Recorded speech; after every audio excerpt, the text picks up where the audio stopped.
1, 2, 3, 4.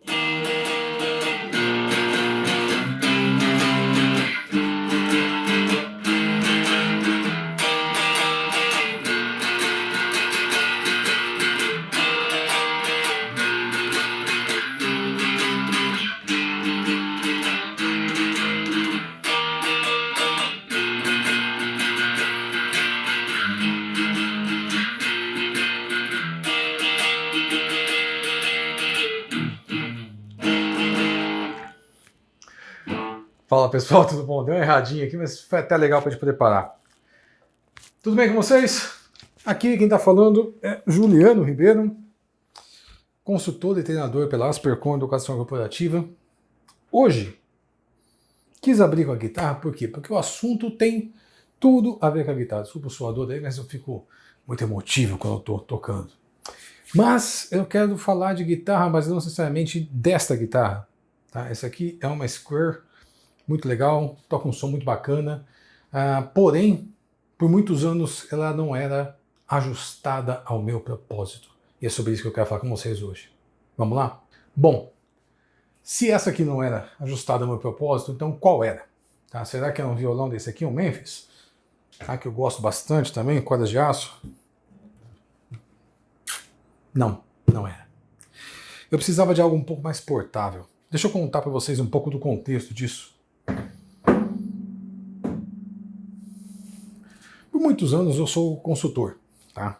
Ou coach, ou, sei lá, mentor. É uma profissãozinha complicada de explicar esse negócio que a gente faz, né? Enfim, para ficar fácil, eu me apresentava até para minha família como consultor.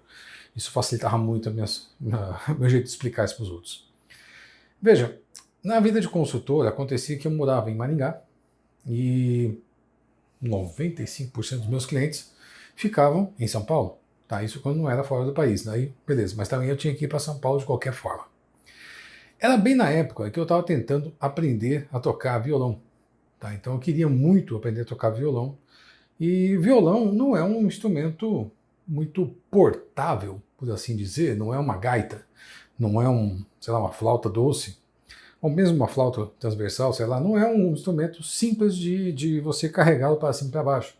Afinal de contas, você pegava um voo aqui em Maringá, eu fiz isso algumas vezes, no que eu colocava o violão ali em cima do bagageiro, as pessoas já me olhavam torto, já... Entende? É porque aquilo ocupa um espaço inteiro. Tá? Você com só seu violão, a mochila, a mala de mão, você acabou com o espaço de 3, 4 pessoas ali que podiam estar viajando. Então, eu me sentia mal com a situação, acabei de dar um peteleco aqui no microfone, eu me sentia mal com essa situação, e tenho certeza que as pessoas ao meu redor também se sentiam porque queriam poder utilizar o espaço assim nas suas cadeiras. Além do que, pega táxi, fica no hotel e tudo mais, fazer barulho à noite era complicado, eu tenho meus problemas de insônia, então ficaria mais difícil ainda usando um violão. Foi quando eu descobri, na verdade um amigo me mostrou, esta marca de guitarras. Já vou deixar um aviso para vocês que nenhuma dessas marcas aqui me patrocinou de maneira alguma. Qualquer elogio ou maledicência que eu faça sobre cada um desses modelos é de total e inteira minha responsabilidade. Tá? Nenhuma marca me contactou ainda, mas estamos abertos a patrocínios, gente. Fica à vontade. Querendo patrocinar esse canal, a gente está aqui sempre à disposição. Voltando. Então eu descobri essa Travel Guitar. Tá? O que ela tinha de especial? Primeiro de tudo, ela era um violão. Tá? Esse aqui é um violão elétrico, que obviamente não tem a parte da acústica, né, daquela caixa de acústica que um violão normal tem, mas ele tem uma coisa que me era muito interessante. A distância do captador aqui até o final do braço é idêntica à de um violão comum. Tá? Então, o que eu aprendesse aqui se aplicaria no violão comum e eu poderia ouvir tudo o que acontece com a guitarra botando um adaptador aqui e um fone de ouvido. Tá? Então, vários dos meus critérios foram atendidos aqui. Vamos pensar agora um pouquinho sobre esses critérios de seleção. O primeiro critério que eu tinha de seleção era: eu quero poder aprender violão. Eu quero aprender violão, eu queria aprender violão, sempre quis. E queria aprender guitarra e tal. Esses instrumentos de corda para fazer uma percussão mais legal aí. Só que precisava ser algo portável. Tá? Então, o violão era algo portável? Não é um cello, né, que já é bem maior, não.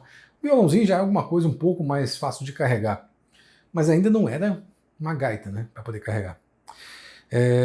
O preço não poderia ser algo exorbitante, tá? Mas eu estava disposto a pagar um pouquinho a mais do que um violão comum. Esse violãozinho, por exemplo, eu peguei numa Black Friday lá nos Estados Unidos e, se salvo engano aqui, eu acho que eu paguei $200 nele. Tá? É que se converter no valor de hoje vai dar mais de R$1.000 por um violãozinho deste tamanho. Aí você pode até estar pensando, nossa, mas faz esse som todo? Faz. Tá? Faz uns barulhinhos legais, eu poderia até conectar ele aqui no amplificador para vocês verem, mas ele faz um som bem interessante, ele faz um som bastante fidedigno, e colocando uma caixinha da Vox, que eu não sei onde eu coloquei agora, plugada aqui, eu conseguia fazer isso com fone de ouvido. Então veja, o design dele foi feito para atender esse propósito aqui, tá? Que é pessoas que viajam demais, tá? Não são tocadores profissionais de nada, tá? Afinal de contas, isso aqui não é um instrumento profissional, é um instrumento bem, acho que para aprendiz mesmo, para quem tem essa necessidade de estar viajando sempre. E ele me permitia, então, poder assistir essas aulas, eu plugava ele no computador, na entradinha de som do computador, e conseguia fazer com que o meu professor de longe pudesse ouvir o som da guitarra sem nenhuma perda, nada demais. Ele podia escutar cada um dos acordes que eu fazia aqui, e era possível que eu depois, ao chegar em casa, pegasse o violão e fizesse os mesmos acordes, nas mesmas posições, sem perder nada com aprender neste aparelho aqui. Por que isso tem a ver com ajustado ao propósito? Veja, toda pessoa que quer aprender a tocar violão vai querer ter tem essa necessidade de estar viajando sempre. Gente, olha, eu virei diamante na Gol daquele ano em coisa de 5 meses, tá? Tantas viagens que eu fiz. Foi um semestre que teve 2 semanas nas quais eu não viajei. Todas as demais eu estava com o pé na estrada ou o pé no aeroporto, né? Eu estava viajando bastante aqueles tempos. Então não era eu estava viajando demais, e violão não ia ter como me dedicar a isso, carregando ele para lá e para cá. Então era muito mais prático ter isso aqui para poder carregar. Então o design foi feito para isso, a implementação foi muito boa, a madeira é de qualidade, o captador é de qualidade. Tá?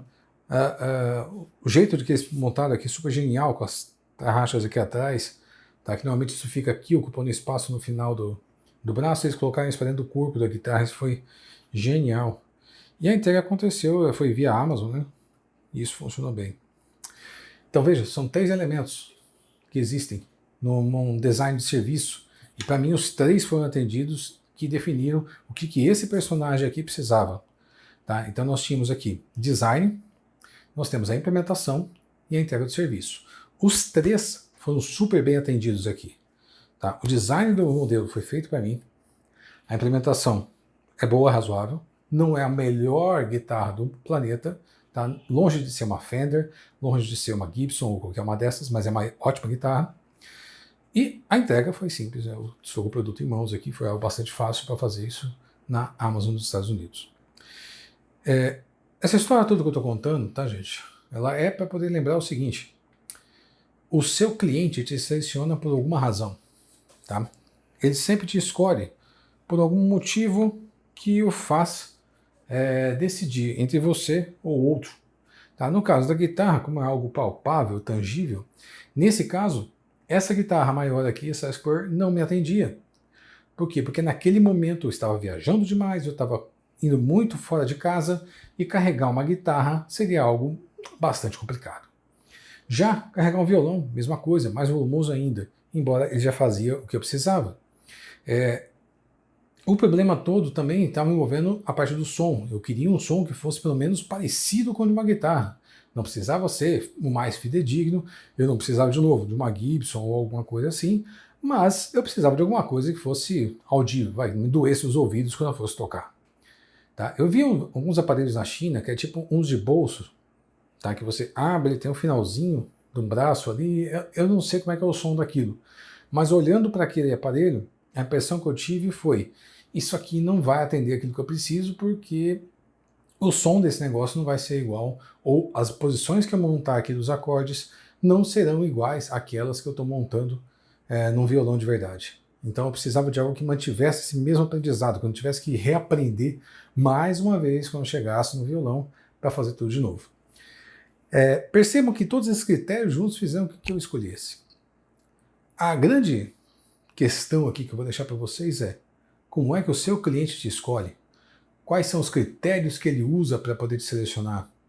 E baseado nesses critérios, o que você tem feito para manter a satisfação dele em alta? É sobre esse tipo de coisa que o livro Fit for Purpose trata. Deixa eu até pegar ele aqui para vocês. Esse livro aqui, ó, Fit for Purpose, tá? Do David Anderson, é o que trata sobre esse assunto. É do David, do Alexei Zerlov. São os autores que falam um pouco sobre essas métricas. Esse critério, essa métrica, a razão pela qual o teu cliente te seleciona, isso deveria ser para você o seu principal KPI. Tá? O seu principal indicador de performance deveria ser: por que meu cliente me seleciona? Por que ele escolhe a mim e não ao outro? Por que eu escolhi uma Traveler Guitar em vez de uma Square, ou de uma Fender, ou até de uma Memphis, da Tajima, sei lá. Por que eu escolhi essa e não aquela? Por que o cliente escolhe você, o seu serviço, e não do seu vizinho? Quais são os critérios que fazem ele te selecionar? É disso que a gente está falando aqui, sobre estar ajustado ao propósito do meu cliente. Então, olha só. Quando você estiver montando o seu serviço, tá? Pensa o seguinte: qual é o critério que o teu cliente usa para te selecionar? E baseado nesse critério, construa os demais seus indicadores, construa o seu dashboard. Tá? O seu dashboard tem que ter: por que o teu cliente seleciona? Quais são as razões por trás disso? Esse é metrificável? Eu consigo medir isso de alguma forma? 2. Como é que eu mantenho a saúde do meu negócio? Como é que eu mantenho a saúde do meu fluxo de entrega de serviço para esse cliente? Tá? Isso vai ser os seus indicadores de saúde. Mas de vez em quando você precisa melhorar alguma coisa, então você pode criar métricas para poder governar essa melhoria, para poder ajudar você a encontrar como é que a melhoria acontece. Tá? Essas métricas são chamadas de Improvement Drivers, ou guia de melhoria, alguma coisa assim. Tá? E tem outras ainda, tá? Tem muita gente que entende como mal isso, mas não necessariamente ela é, embora o nome seja feio, que é métrica da vaidade. As Vanity Metrics, elas te ajudam a entender, ou melhor, elas te ajudam a ganhar capital político e social dentro da sua organização. E às vezes isso te ajuda a conquistar espaço ou diminuir a pressão social para poder colocar algumas das melhorias que você precisa para fazer acontecer. Tá? Então, quando você estiver desenhando o seu negócio, pensa nesses 4 aspectos. 1. Por que meu cliente seleciona? Que pode ser mais de um critério. Tá? No meu caso, teve uns 3 ou 4 que eu tive para poder escolher esta guitarra e não aquela. 2. Quais são os indicadores que vão dizer que meu negócio tem uma boa saúde, que ele continua a progredir e tudo mais? Esse é o segundo. Terceiro, se vamos melhorar algo, precisamos ter uma linha de base, precisamos medir isso, precisamos acompanhar isso ao longo do tempo. Como é que eu faço isso acontecer? Quais são as métricas que vão me guiar para dizer se estamos melhorando ou não? E, por último, mas não menos importante, como é que eu mantenho as pessoas felizes e satisfeitas dentro da organização para poder fazer com que essas mudanças aconteçam? Que talvez essas sejam algumas das métricas de vaidade. Pessoal, espero que esse vídeo tenha te contado bem, como de costume. Tá? Vou continuar fazendo mais vídeos, então, por favor, se inscreva no canal, deixe seu like, deixe seu comentário aqui. Gosto muito quando vocês interagem comigo. Espero que todos estejam muito bem. Fiquem com Deus. Um ótimo 2021 para todo mundo e até o próximo vídeo.